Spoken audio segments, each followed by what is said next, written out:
Welcome to the Cycling in Alignment podcast, an examination of cycling as a practice and dialogue about the integration of sport in right relationship to your life. Greetings and salutations, Space Monkeys. Before we begin our episode, a brief reminder that this podcast depends on support from the audience. The reason I am able to continue with this project is because of the support of patrons.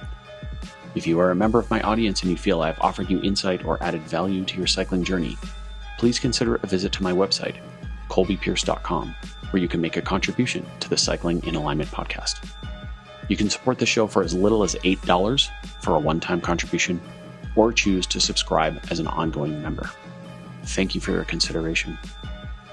Here's your reminder to think critically, act intuitively, and pedal consciously.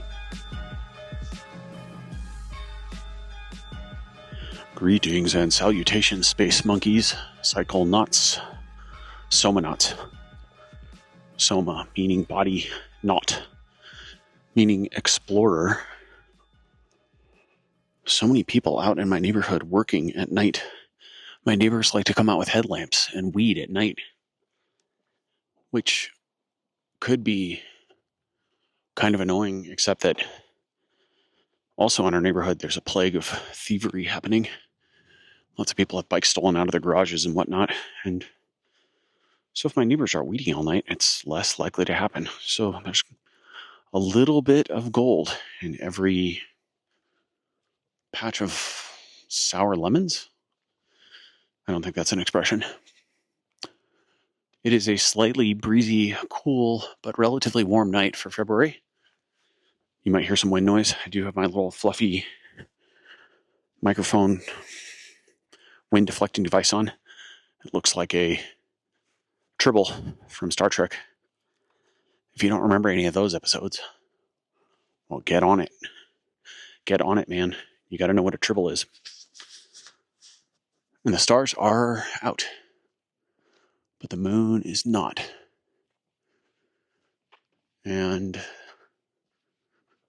in case you're wondering, in Chinese medicine and many other philosophies, the moon represents the subconscious. And the subconscious is that of which we are unaware. It also can be said to represent emotion, but it depends on which system you're studying. Water also represents emotion in Chinese medicine, traditional Chinese medicine, or TCM, as it is colloquially known by us Westerners. So the point I'm making on this little segue is to be aware of the moon. Be aware of what phase the moon is in. Everything on the planet is impacted by the moon. You are impacted by the moon. Not just you women, but you men. You might not know it, men, but you are. At the very least, you are impacted by the moon because the women in your life are impacted by the moon. If you want to be a man about it and not believe that you're impacted by astrological objects. I'm not going to go on a big astrology speech because I don't really study it that much and I don't know a ton about it. But I will say everything on Earth is impacted by the moon. I mean, think about how much of the surface of the Earth is covered by water and what happens to water relative to the moon. Just one example.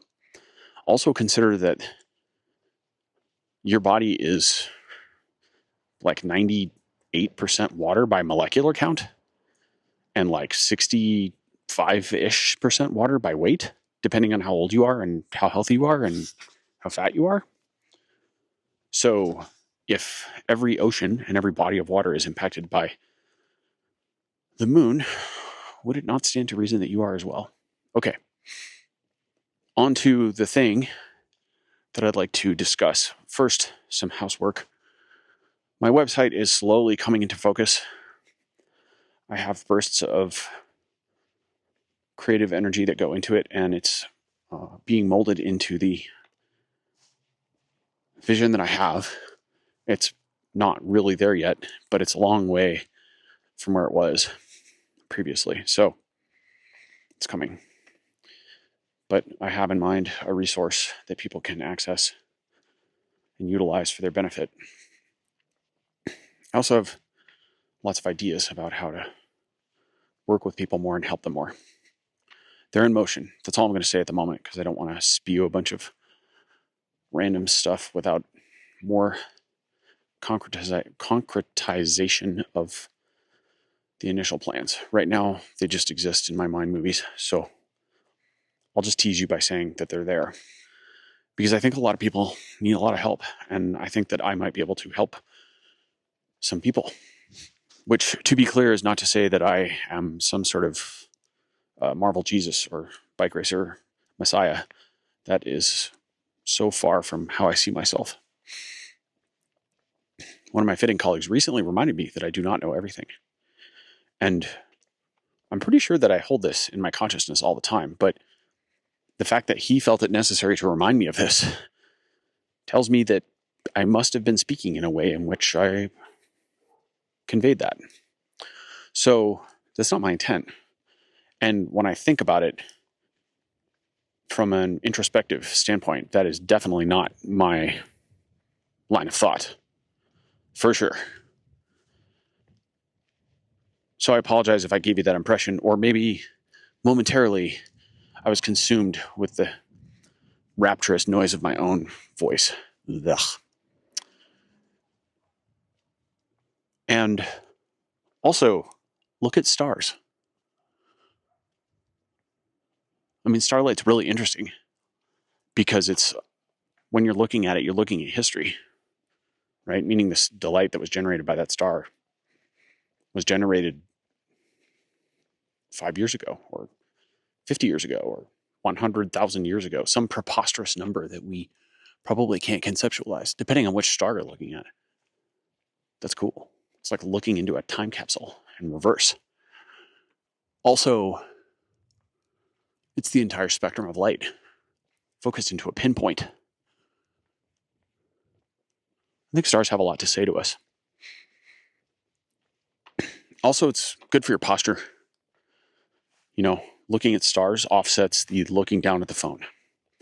And when you look up at the stars, if you really look straight up, you have to have the ability to do or embody some thoracic spinal extension.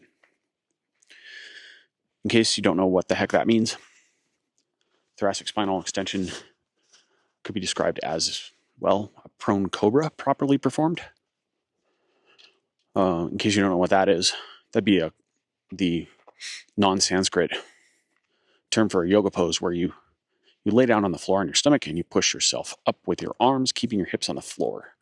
And so you get this, we'll say, arch shape in your back, right? Your shoulders are off the ground and your hips are on the ground. And this is sort of the opposite posture of what we experience often in daily life, in particular when we're sitting in a chair, especially when we have poor posture, often when we're sitting on a bike. Some people coach you to sit that way on a bike. I don't, for various reasons.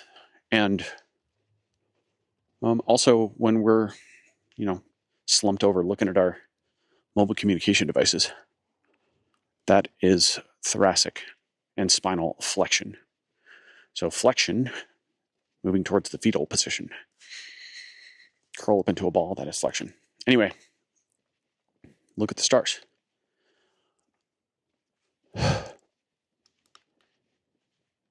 The other housekeeping bits. There has been a couple delays in podcast production due to a series of technical glitches that were, well, just technical glitches and a few little hiccups here and there. And so we had a couple episodes lined up and they got pushed back. But they're coming, so that's the way this gig works sometimes. I do my best to arm myself with all the bomb-proof technology, and sometimes shit just goes sideways, so what can you do? Thank you for your patience, and thank you again for those of you who have opted to go to my site and find the podcast page and make a contribution to this effort. After 150 plus episodes, it's really nice to have people contributing to my teachings or my conversations or whatever you want to call this. It tells me that has value in their lives, and that's super important to me because that's really the only thing that I care about. It's the only real litmus test is when I do this, does it have value for other people in their lives? So thank you. I am with gratitude. So I don't think this will be a long soliloquy. Really what I want to say can be encapsulated in a few sentences with some expansion. And this is a concept that I've been thinking about for a very long time, but recently it crystallized in the sense that I had a realization that I needed to bring it into words and into a podcast and formalize it a bit. And the concept is, I think that everyone on this planet should be on a mission to be their own doctor and produce, manufacture, or cultivate, is maybe the best word, their own medicine.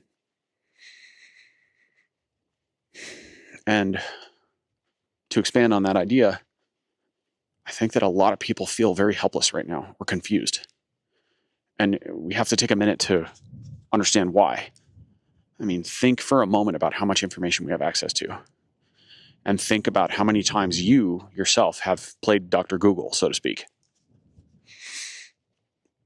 We all have challenges in our lives, whether it's health challenges or, sore knees, or we're getting dropped in bike races, or we can't figure out our finances, or we can't figure out how to change our oil in our car, or whatever, fix a broken pipe. Or the other day I had to go spelunking on the internet to figure out how to make one of those little dots that go in between two words when you want to do like word, dot, word.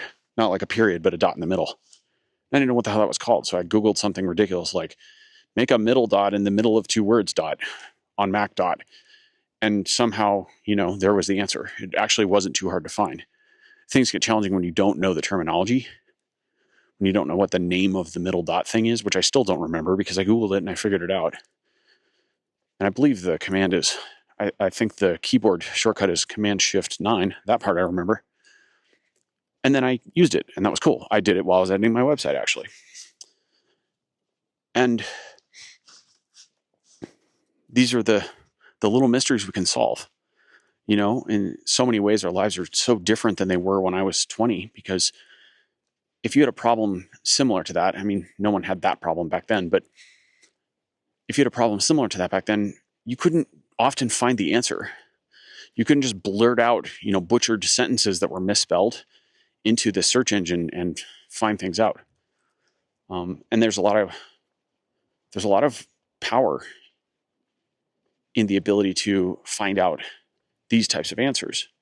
And when we use a search engine to find out the answer to how do I make a little dot thing in the middle of my sentence, it's amazing that it works so well at that stuff. And it allows me to go on throughout my day without, making a phone call or typing an email or, I don't know, going to the frickin' library and looking it up using the Dewey Decimal System in the card catalog thing. I mean, for God's sakes, most of you probably don't even know what the hell that is. This is how it used to work.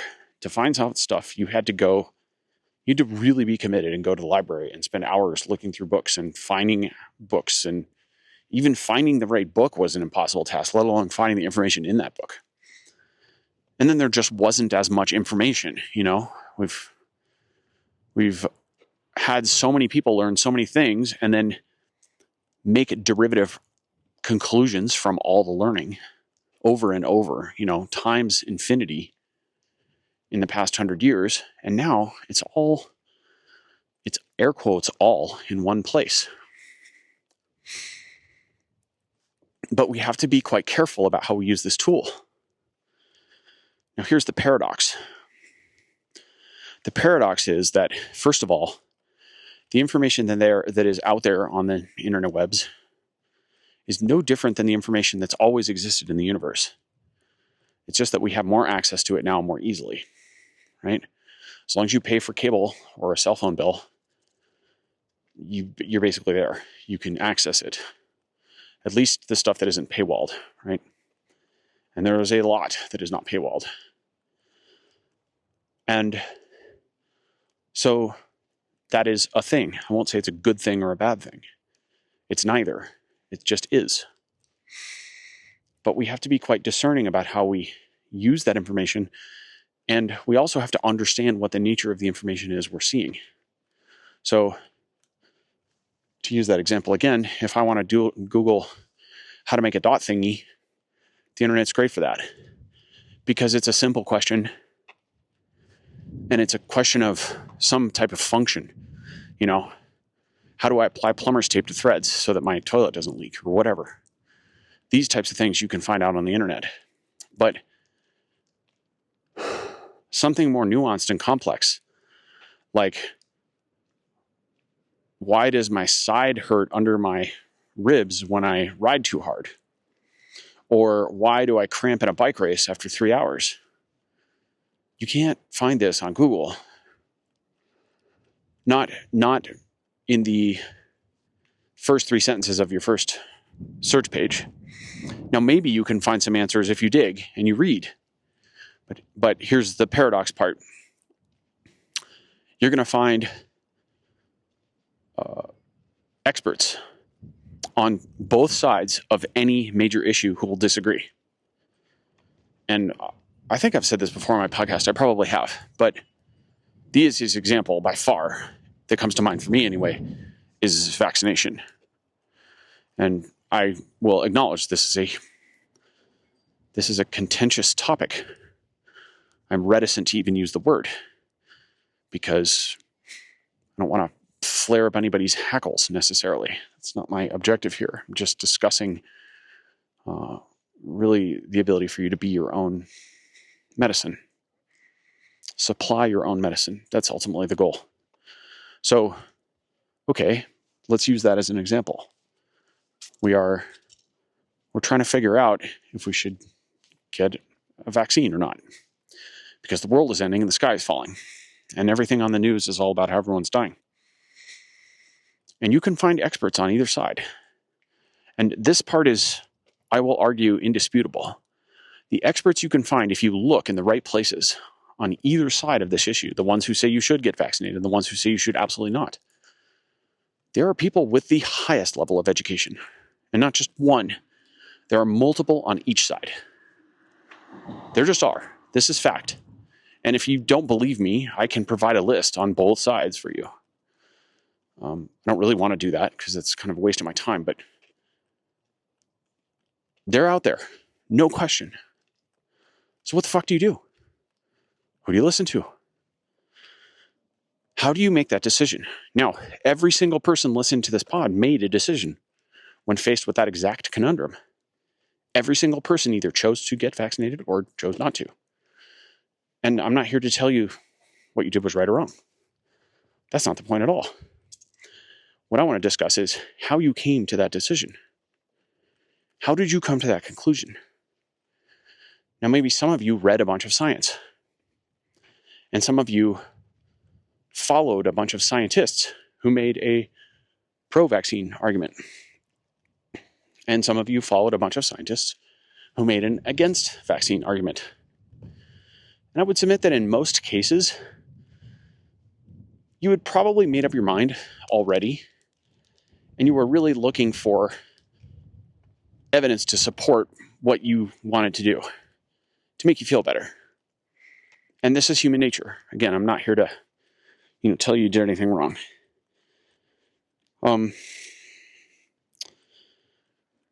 Most of the time, I think that's how humans work, especially with very complicated issues that have big consequences. They have a feeling, they have an inkling, they have a direction they want to go, and they look for evidence to support that so that they can feel better about their decision, so they can have less doubt or less anxiety or whatever. It's called confirmation bias, right? You basically look for the evidence to support your view. Okay, so that's a thing that happens. And this one's a tricky example because we don't know, even in the rearview mirror, necessarily what to attribute to what. Meaning, we've got people who have long COVID, and then, or have ongoing let's say it this way. We have people who have ongoing health complications. And some people will point to that and say it's long COVID, and some people will say that it was a vaccine after effect. And again, it becomes quite difficult to figure out what the hell happened. And I don't want to go too far down this topic rabbit hole or this channel direction, because I fear it might lose the point that I'm trying to make, which is actually that I think ultimately we have to learn to feel in to ourselves. That is, listen to our inner self, your own nucleus, and decide what is best based on that. And some people might think that this is a ludicrous idea, that you don't look inside yourself at feelings because, well, first of all, the word feelings can be quite triggering for some people, right? The idea of acknowledging feelings, let alone letting them guide you, can be very, to a science mind, it's super irrational. It's illogical. It's not based on fact. It's not based on anything relevant or tangible, right? These are words you might use if you're thinking like a materialist. And what I would say to that is, as a materialist or someone who values what they perceive to be tangible things, well, we can pick that apart in various ways, but what does tangible mean? And what are the really important things in your life? That's what I would ask. So someone who's a hardcore materialist might say, well, the things that matter are the things that can be weighed and measured, like functional threshold power, for example, right? That can be measured, and that's what's important. And if your threshold's really high, you're going to win races. And if it's not, you won't. And I'm using the easiest example, of course. And that's fine. And for those of you who listen to my podcast in the past, you'll know how I feel about that. I think that there's a lot more that wins bike races than just functional threshold power. And this is a really uphill conversation or concept to talk about right now, especially at this moment in the sport, because particularly on the elite road cycling men's side, the sport is absolutely being dominated by one single rider. And when they look at that rider, what they see is functional threshold power. And so the conclusion is, well, we need more power because we want to be like Tade. And then we'll win every bike race we do like Tade does. And not only will we win it, but we will solo for ridiculous amounts of time and just drop everybody at will. And that is cool. Even though it's kind of boring, it's still somehow cool. And let's worship Tade. Oh, and by the way, go get 165s, because Tade. So that's a really superficial line of thinking. And what people aren't seeing is all the other things that Tade does so well that allow him to express that acceleration and then steady state power in a bike race. The hundreds of things that he does, even in a day, that allow him to express that, right? And if he was missing even 3 of those that were critical, he wouldn't be where he is. He wouldn't be at that point where he can just ride away from everyone. He would be in the pack or maybe getting dropped. One of those things is if he crashed in a corner in the descent before the last climb. I mean, this sounds pretty simple, but it's actually non-trivial. Like, you have to be an amazing bike rider on so many levels to be able to even get to where he is. So I think people underestimate this. They disregard what they perceive to be the nominal aspects of his performance and emphasize the raw power of it. So a materialist would say, that's what matters, what's weighed and measured. And I would counter with, what really matters is Tadej Pogačar's passion or drive. That's what matters. Think about that for a second. He can have the biggest engine in the world, the most amazing lactate buffering capacity, the most amazing biomechanics, the most phenomenal whatever. Aerodynamics, although Saudi's aerodynamics actually aren't that amazing. He's just dominant in so many other categories. But he can have all these other things dialed to the nines, we'll say, up to 11, even better analogy. And if he doesn't have the passion, none of them mean anything. The passion, the drive, the dream goal or objective is what draws all of this together. It focuses it like a laser or an arrow heading towards a target. And then I would ask our scientist, our materialist, tell me how passionate you are about cycling. And what I mean by that is I want you to tell me the number. How much do you love it? Do you love it 9 or 8? Do you love it 12? Do you love it 3,000? And the point I'm making, of course, is that you can't really quantify passion. You can't quantify drive. You can't quantify how in love with something someone is. Right? It doesn't compute. It's non-tangible. It is non-quantifiable. You can't put it into an algorithm or an equation. But it's arguably the single biggest predictor of performance. Bar none. It outweighs everything else in importance because it's foundational. Without it, nothing else matters. And with it, everything is possible. Now, I'm not saying you can turn a donkey into a racehorse with only passion, right? But you can make a donkey into someone who can compete in bike races with passion. I mean, shit, man. I'm basically a glorified hamster engine. I managed to win some bike races in my life. Like, more than a few hundred, actually. Most of them were small as hell and you never heard of them. But I've won a lot of bike races. And I'm not anything to write home about as an athlete. And that's just one example. There are lots of great examples, better examples than me. So, what I'm talking about is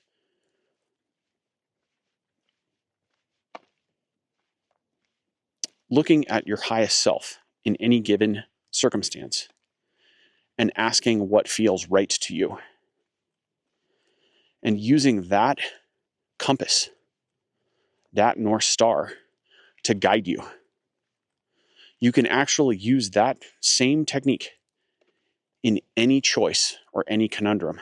Everything from what color shirt do I wear today to should I choose chicken or beef on this menu to should I consume this supplement or should I take a spoonful of apple cider vinegar this morning? Should I take a cold shower today or not? Should I do another interval or not?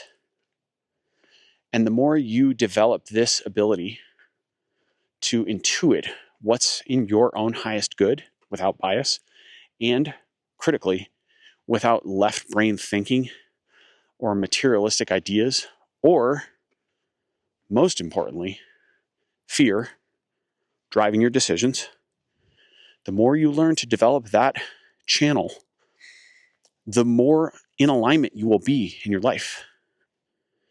And the more someone lives in alignment with their true purpose and their true actual self, the less friction they have in their lives.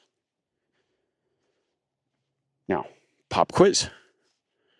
Do you want to live your life with more friction or less friction? We're probably all cyclists listening to this channel, and probably most of us are racers, or at least participate in races. And none of us like friction because friction is one of the things that robs our speed.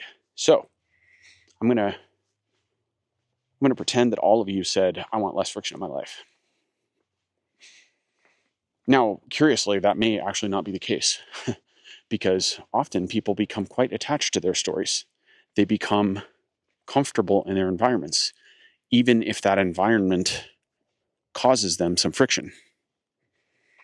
even if that friction is self-induced. Now, that brings us back to the first comment I made in this podcast, which is the moon, the subconscious, under the conscious. If you live your life in a way where you create friction, but it's not on the surface of your awareness each day, well, then you have work to do. And you've got some honest reflection.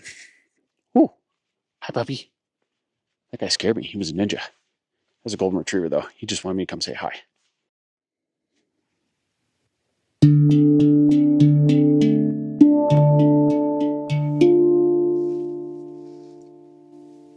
Wisdom from the Tao Te Ching. Can you coax your mind from its wandering and keep to the original oneness? Can you let your body become supple as a newborn child's? Can you cleanse your inner vision until you see nothing but the light? Can you love people and lead them without imposing your will?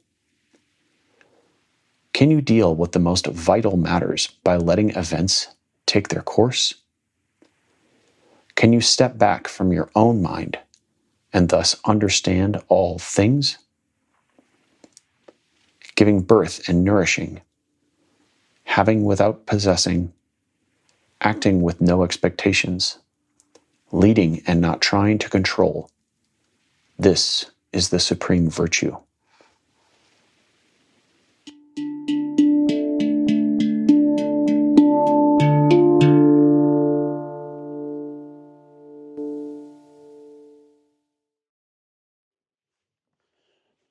So, a few more bits on how to be your own doctor. How much sleep do you need? How much water do you need to drink? What are the foods you can eat that will give you optimal vital life force and health? What is your breathing pattern like? What is your relationship to movement? How do you move each day? Do you move in a way that tears you down and is destructive, and the very second that you are even barely coming up for air, you dunk yourself again with more intervals or more kilometers? Do you have the sense of direction such that in your training, wait, that was a bad sentence. Let me rephrase that. Starting over. Do you live under the belief system that unless your legs are tired walking up the stairs, you're not making gains and you won't be good enough at your next race? And so you're constantly smashed? I think this is pretty common. So these questions are designed to help you start to think about how to be your own expert. And let me remind you that you occupy your body. You are the soul inside of your biological spacesuit. No one else lives in your body. Well, most of the time. Occasionally we end up with a few souls in one body, but that is definitely a topic for another pod. It happens though. I've seen it. Most of the time there's one soul in each body. Fortunately, that's the way I think it's meant to be. And when that's the case, you become the resident expert, right? I mean, imagine it this way to bring it a little more simply. Oh, there's some happy wind chimes. You guys probably can't hear those. Imagine you're a turtle and you grow a shell on your back. You literally grew it out of your skin. And it is this hard, cartilaginous house that you live in and you carry with you everywhere. Now imagine that you could take that shell off that turtle. I don't think you can do that without killing a turtle. I have no idea. I do not recommend you try. But this is a thought experiment. So imagine we can take a shell off a turtle without killing him or hurting him. And put it on another turtle. We can swap turtle shells.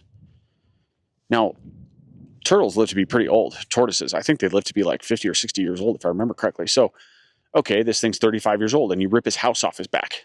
He's never known anything different. And you put a different one on.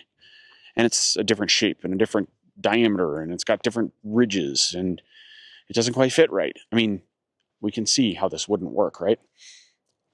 And maybe the turtle would adapt over time, but it just wouldn't be the correct thing to do. So this is you in your body, right? You are the resident expert in your home, in your biological spacesuit, we'll say. And that makes you the expert in your house, right? You look at the back of your hand and it looks like the back of your hand. No one else's. The shape of the nails, the wrinkles, the veins, the bones, everything is familiar to you, as it should be, because you've lived in it for presumably at least 15 years if you're listening to this podcast.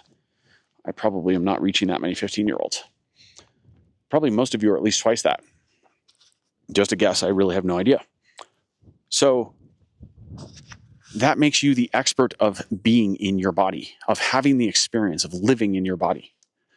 And that gives you a lot of authority and agency over what happens. It also gives you a lot of ability to have insight into what's best for you. Now, that insight is best fueled by knowledge.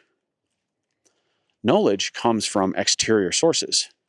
Knowledge comes from reading articles about what vitamin D does or what sunshine exposure does. Vitamin D does this and this and this for your immune system, etc., etc.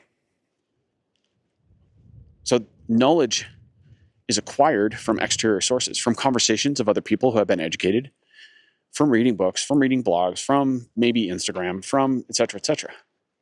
Now, the nuance of that is that we have to be discerning about the knowledge we intake, because, as I mentioned, knowledge can be dichotomous in its nature. It can be polarized.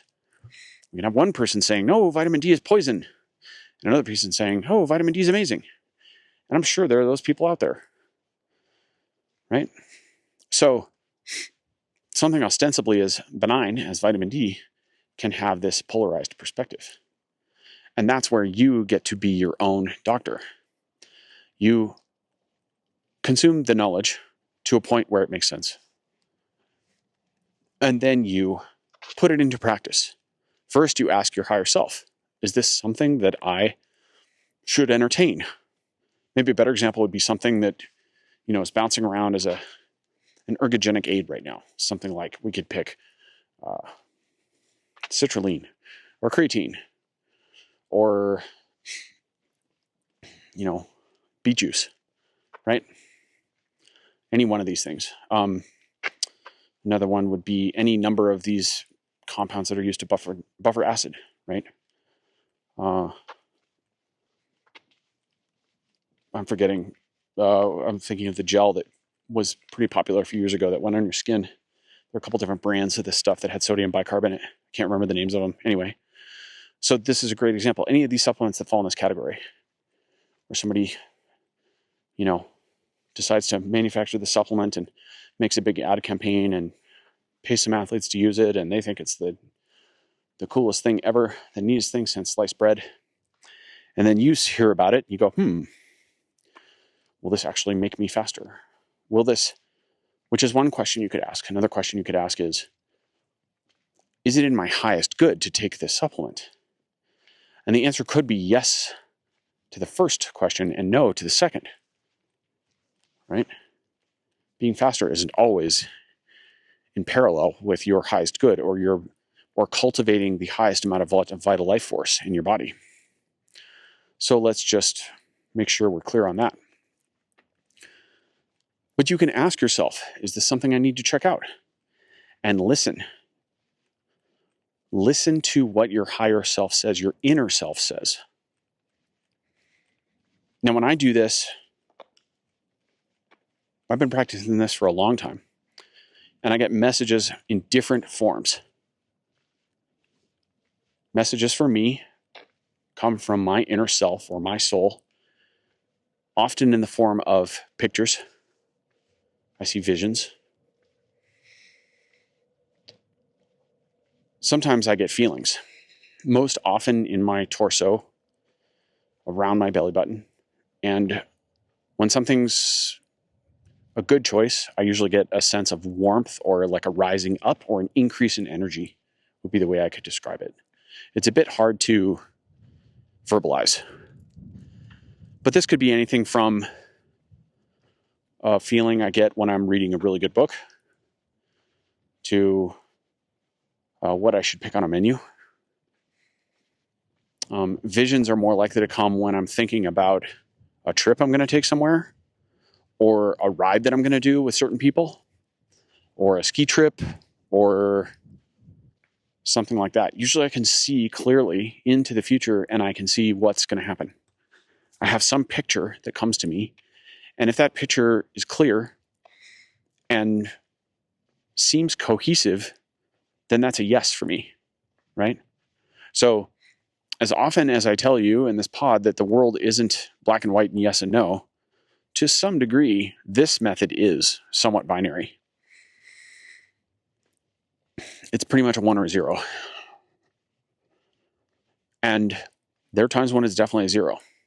A 0 would feel like a sense of falling, or maybe like someone's lying to you, like a loss of energy. That would be the way to see it. Or the vision is incoherent for me. Now that's me. Some people get auditory stuff. They get voices that tell them, yeah, you should go do this, or try the supplement, or put this in your mouth right now, or do not put that in your mouth right now. That's not how mine works, at least not so far. And I use this with just about everything in my life. And when I'm still, that is to say, when I'm really quiet with myself on a regular basis, which means meditating and spending time alone, this gives me the centered perspective to listen and receive these messages from myself. And these messages are so important. They guide everything I do in my life. Now, some people might interpret this as talking to God, I suppose. Some people might interpret this as being possessed or crazy, I guess. I don't know. Hopefully not. But for me, this technique can be used to guide myself through all these choices.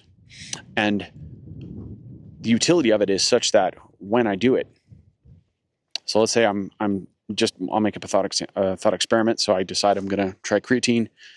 So I'm quiet and I think about this creatine, or maybe I'm holding it at a store, or maybe I'm looking at it online, whatever, it doesn't matter. You're just connecting to the idea of ingesting that into your body. That's what's important. And you're really just sitting with it for a few seconds. And once you get good at it, the answer comes pretty quickly. For me, it's 3 to 5 seconds. And so I get a yes. Okay, this is a thing I should try. So I press order now, and it shows up in my mailbox 3 days later, and then I go to try it. And then I'm asking myself, I'm reading the directions, and then I'm saying, well, is this how much I should take, or should I take less? Should I take more? Should I take 1,000 milligrams or 5,000 milligrams? Or I guess it's grams in creatine, isn't it? I don't know. I don't take creatine. I haven't taken it in a long time, like years. Although it seems to be the hot shit right now. I think it's grams. So should I take 1 gram or 5 grams? 1, no, that doesn't really feel right. 2, 3, that's interesting. Okay, I get a sense that I should take 3. I'm going to start with 3 grams. And every day I check to see if I should take 3 more grams. And what this does is this fuels understanding. So knowledge is the initial research you do on creatine. Knowledge is the conversation you have with your teammate or your buddy about how they took creatine and it was the best thing ever. That's knowledge. Knowledge is researching how many grams a day people should take to load, to preload, and then maintenance, and how long you should cycle it on and off for, what the potential risks are. That's all knowledge. Understanding is when you actually do it and put it into practice. And you go, oh, this doesn't work for me. Or, wow, that worked for me to this point. Or, oh, this worked really well for me for 2 months and then I felt like crap.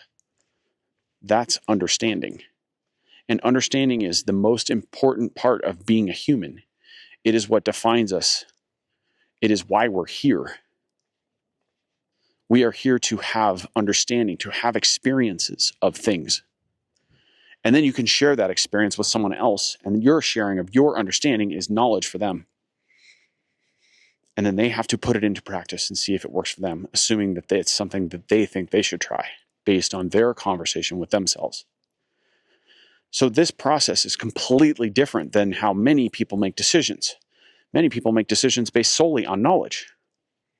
When you make a decision based solely on knowledge, that is, you go read an article and someone says, you should take tons of creatine or whatever, citrulline or blah, blah, blah, or BPC 157, and you go try it, the new amazing peptide that'll fix your knee in 4 seconds, and you go try it, and you feel like absolute shit, but you're not listening to your body, then you cause problems, you cause challenge. You're not listening to your higher self or your inner self that's telling you, this isn't working for me. This method is not appropriate for my body. It may work for Ben Greenfield or Billy Bob Thornton or Angelina or whoever, but for you, it doesn't work. And this is simply because of bioindividuality. Not everyone can take all the same stuff. Not everyone can train the same way. Not everyone can just go do Tade's training program. Obviously. I mean, it's actually really obvious when I say it, but I think there are people who think this way. They're like, oh, well, just tell me what he's doing and I'll do it and then I'll be like him. That is not how this works. That's not how anything in the human experience works.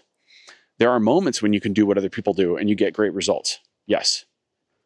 But long-term, big picture, with precision, if you were to precisely replicate someone else's training program, the chances of it working effectively for you, I mean, would you get better? Yeah, possibly. And if you had approximately the same abilities as them, would you win races and do well? Yeah, possibly, sure. Does that mean that it's the optimum program for you? No. So I hope that's a helpful bit of information. One more line of thought to help clarify the idea that I'm trying to communicate here. Oh, hello, rock. There's a rock on the road. It's on the wrong side of the road. I'm going to leave him there. So, yes, I talk to rocks.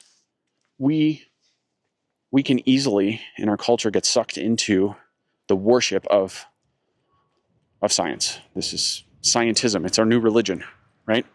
Oh my, science. And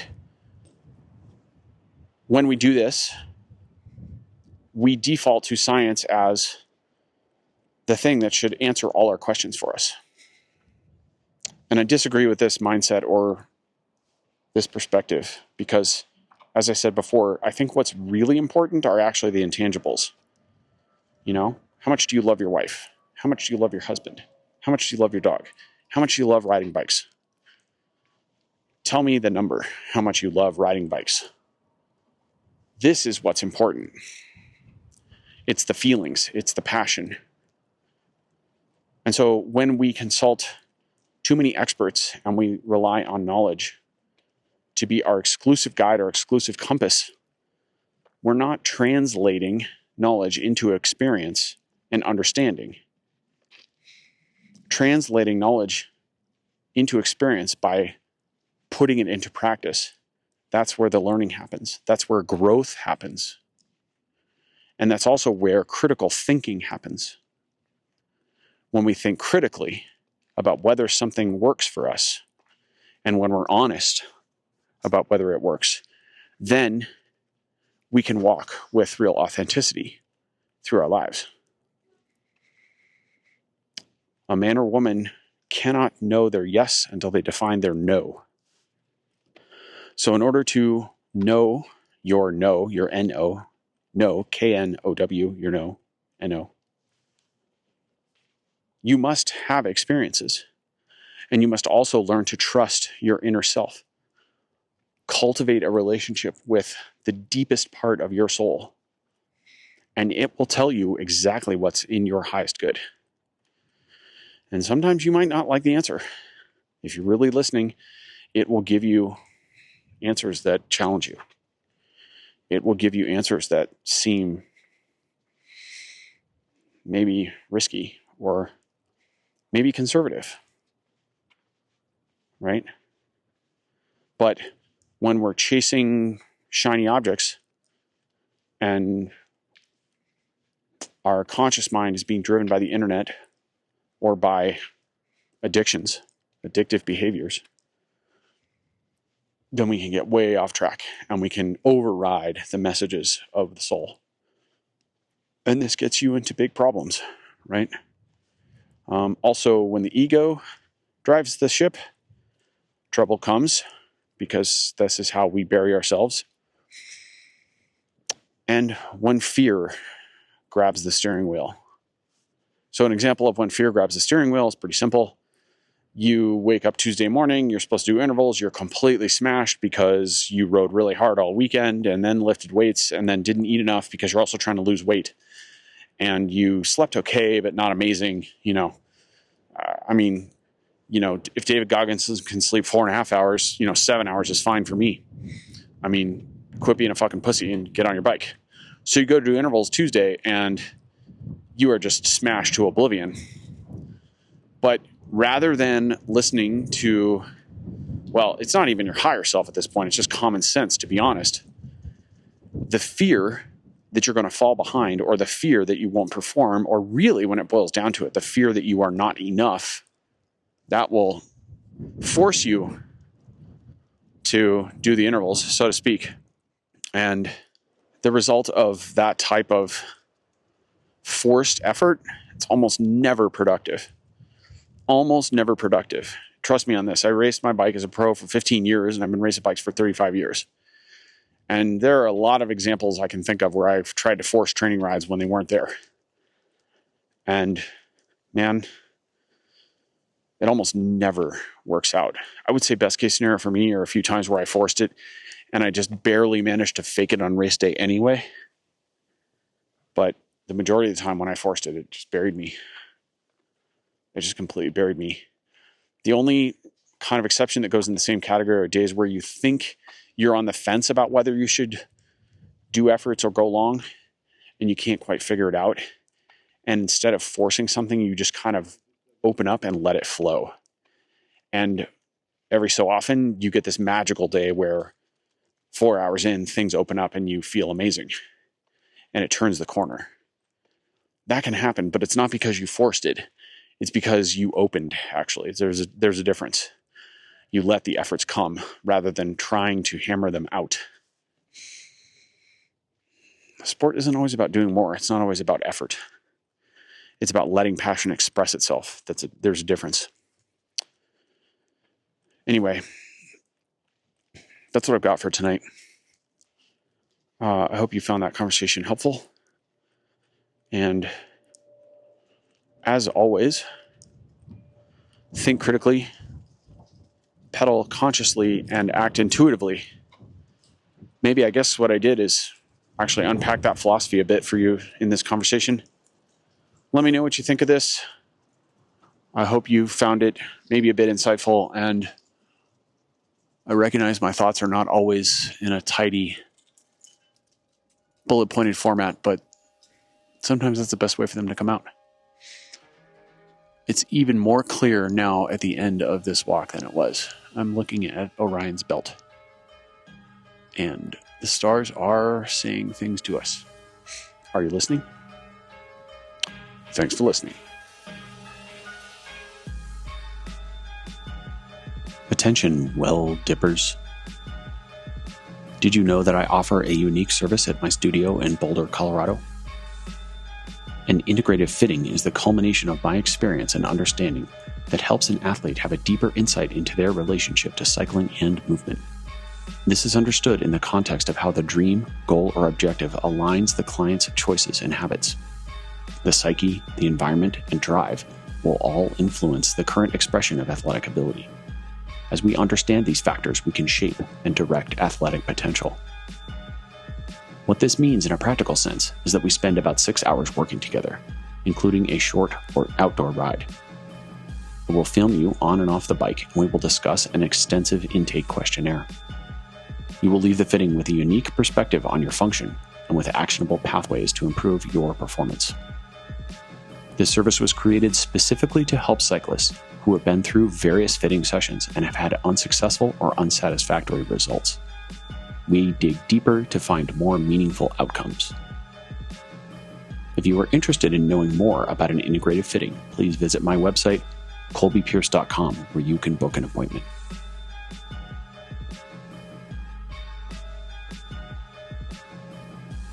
Epilogue. I want to share a few brief thoughts about the inception of Cycling in Alignment. The purpose of this podcast is for me to get 3.5 decades of hard-fought lessons out of my skull. Some of them through my own research and reading. Some of them I've been taught through mentors and colleagues, other riders, other racers. A lot of it, a massive amount of it, was simply trial and error through my own stubborn methods.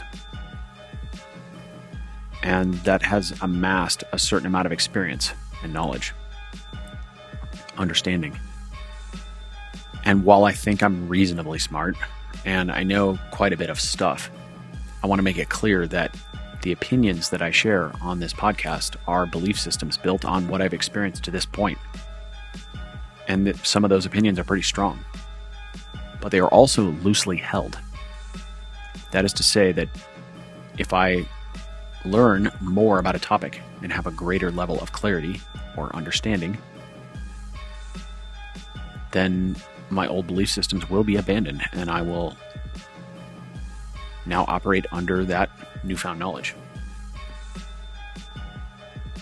So I'm not here to tell people all the things that I know. I'm here to explain what I've learned to this point. And there's a big difference. Also, that is the intent when I discuss things on the pod with guests, is to learn from them and have a discourse. Because if we can't have a discourse as adults, then we've lost one of the basic tenets of modern society. Even if we disagree, we ought to be able to, in most cases, shake hands and walk away. Because after all, this is sport we're talking about, and while sport is training for life, it's nothing to get too upset over. The purpose of the podcast is to help me help other people, and specifically to help them actualize their highest potential by illuminating a path that enables alignment with their truth, their intent, and their coherence. That's really the end goal. So I'm grateful for your listening. My intent is also not, to be clear, to gain an audience or become popular or gain social status in any way. I don't care about that stuff. That said, if you feel an episode that you have heard will help someone you know, please share it with them.